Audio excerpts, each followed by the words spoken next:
پیارے دوستو، حضرات محدثین رحمہ اللہ کے قول کے مطابق جو مومن اس مہینے میں مرتا ہے وہ سیدھا جنت میں جاتا ہے، گویا اس کے لیے دوزخ کا دروازہ بند ہے۔ اسی لیے کہا جاتا ہے کہ جو خوش نصیب مسلمان ماہ رمضان میں انتقال کرتا ہے اس کو سوالات قبر سے امان مل جاتی ہے، عذاب قبر سے بچ جاتا ہے اور جنت کا حقدار قرار پاتا ہے۔ اسی حوالے سے یہ حدیث پاک بھی ملاحظہ فرمائیں۔ حضرت سیدنا عبداللہ ابن مسعود رضی اللہ تعالی عنہ سے روایت ہے، نبیوں کے سردار صلی اللہ علیہ وآلہ وسلم کا فرمان جنت نشان ہے، جس کو رمضان کے اختتام کے وقت موت آئی اور وہ جنت میں داخل ہوگا، اور جس کی موت عرفہ کے دن یعنی 9 ذی الحجۃ الحرام کے ختم ہوتے وقت آئی وہ بھی جنت میں داخل ہوگا، اور جس کی موت صدقہ دینے کی حالت میں آئی وہ بھی داخل جنت ہوگا۔ پیارے دوستو، یہ روایات بھی اس بات کی دلیل ہے کہ رمضان میں فوت ہونے والے کے لیے جنت کی بشارت ہے،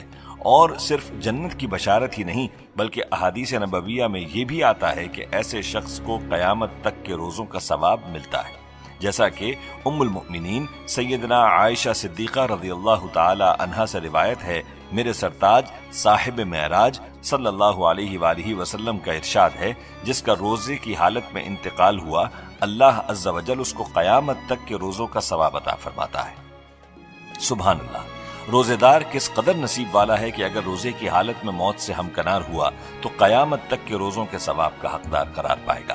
پیارے دوستو، مشہور حدیث ہے کہ حضرت سیدنا انس بن مالک رضی اللہ تعالی عنہ فرماتے ہیں کہ میں نے رسول اکرم صلی اللہ علیہ وآلہ وسلم کو فرماتے ہوئے سنا، یہ رمضان تمہارے پاس آ گیا ہے، اس میں جنت کے دروازے کھول دیے جاتے ہیں اور جہنم کے دروازے بند کر دیے جاتے ہیں اور شیاطین کو قید کر دیا جاتا ہے۔ محروم ہے وہ شخص جس نے رمضان کو پایا اور اس کی مغفرت نہ ہوئی، کہ جب اس کی رمضان میں مغفرت نہ ہوئی تو پھر کب ہوگی؟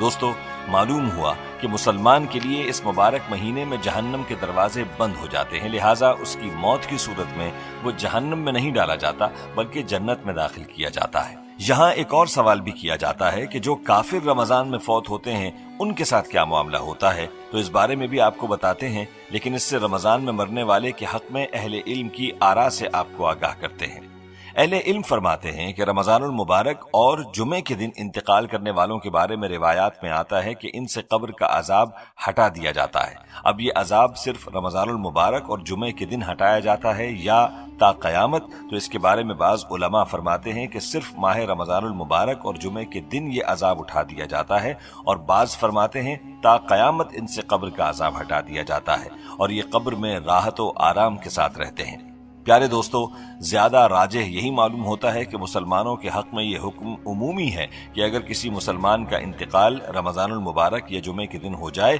تو تا قیامت عذاب قبر اور منکر نکیر کے سوالات سے محفوظ رہے گا، اور اللہ کی رحمت سے یہ بعید بھی نہیں کہ وہ حشر میں بھی اس سے حساب نہ لیں، جیسا کہ حکیم الامت حضرت مولانا اشرف علی تھانوی نے فرمایا کہ رمضان میں اگر انتقال ہو تو ایک قول یہ ہے کہ قیامت کے دن حساب نہیں ہوتا، یہی جی کو لگتا ہے۔ دوستو، اللہ کی رحمت بڑی وسیع ہے، اس سے یہی امید ہے کہ وہ قیامت تک عذاب نہ دے گا۔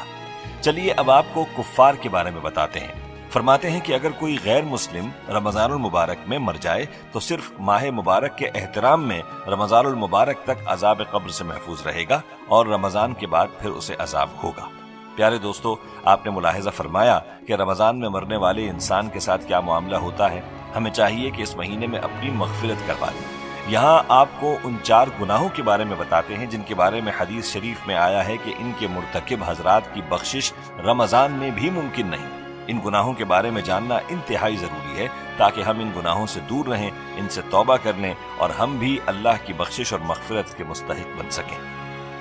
دوستو، یہ موضوع رمضان کے فضائل سے متعلق ایک طویل حدیث میں سے لیا گیا ہے، جس میں ہمارے آقا صلی اللہ علیہ وآلہ وسلم نے فضائل بیان کرنے کے بعد یہ فرمایا کہ 4 اشخاص ایسے ہیں کہ ان کی رمضان میں بھی مغفرت نہیں ہوتی۔ وہ اشخاص کون ہیں؟ ان میں ایک وہ شخص ہے جو شراب کا عادی ہو، دوسرا وہ شخص جو والدین کی نافرمانی کرنے والا ہو، تیسرا وہ شخص جو قطع رحمی کرنے والا اور ناتا توڑنے والا ہو، چوتھا وہ شخص جو دل میں کینہ رکھنے والا ہو اور آپس میں قطع تعلق کرنے والا ہو۔ دوستو، یہ حدیث جو تفصیلاً احادیث کی کتب میں موجود ہے، آپ کی خدمت میں پیش کرتے ہیں۔ تفصیلی حدیث کا مفہوم اس طرح سے ہے، حق تعالی شانہ رمضان شریف میں روزانہ افطار کے وقت ایسے 10 لاکھ آدمیوں کو جہنم سے خلاصی مرحمت فرماتے ہیں جو جہنم کے مستحق ہو چکے ہوتے ہیں، اور جب رمضان کا آخری دن ہوتا ہے تو یکم رمضان سے آخری رمضان تک جس قدر لوگ جہنم سے آزاد کیے گئے ہوتے ہیں ان کے برابر اس ایک دن میں آزاد فرماتے ہیں،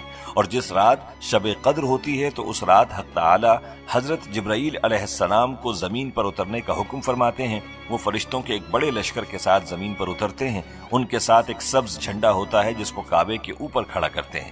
حضرت جبرائیل علیہ السلام کے 100 بازو ہیں، جن میں سے 2 بازو صرف اسی ایک رات میں کھلتے ہیں، جن کو مشرق سے مغرب تک پھیلا دیتے ہیں۔ پھر حضرت جبرائیل علیہ السلام فرشتوں کو تقاضا فرماتے ہیں، جو مسلمان آج کی رات کھڑا ہو یا بیٹھا ہو، نماز پڑھ رہا ہو یا ذکر کر رہا ہو، اس کو سلام کریں اور اس سے مصافحہ کریں اور ان کی دعاؤں پر آمین کہیں۔ صبح تک یہی حالت رہتی ہے۔ جب صبح ہو جاتی ہے تو حضرت جبرائیل علیہ السلام آواز دیتے ہیں، اے فرشتوں کی جماعت، اب کوچ کرو اور چلو۔ فرشتے حضرت جبرائیل علیہ السلام سے پوچھتے ہیں، اللہ تعالیٰ نے احمد صلی اللہ علیہ وآلہ وسلم کی امت کے مومنوں کی حاجتوں اور ضرورتوں میں کیا معاملہ فرمایا؟ وہ کہتے ہیں، اللہ تعالیٰ نے ان پر توجہ فرمائی اور 4 شخصوں کے علاوہ سب کو معاف فرما دیا۔ ایک وہ شخص جو شراب کا عادی ہو، دوسرا وہ شخص جو والدین کی نافرمانی کرنے والا ہو، تیسرا وہ شخص جو قطع رحمی کرنے والا اور ناتا توڑنے والا ہو، چوتھا وہ شخص جو دل میں کینہ رکھنے والا ہو اور آپس میں قطع تعلق کرنے والا ہو۔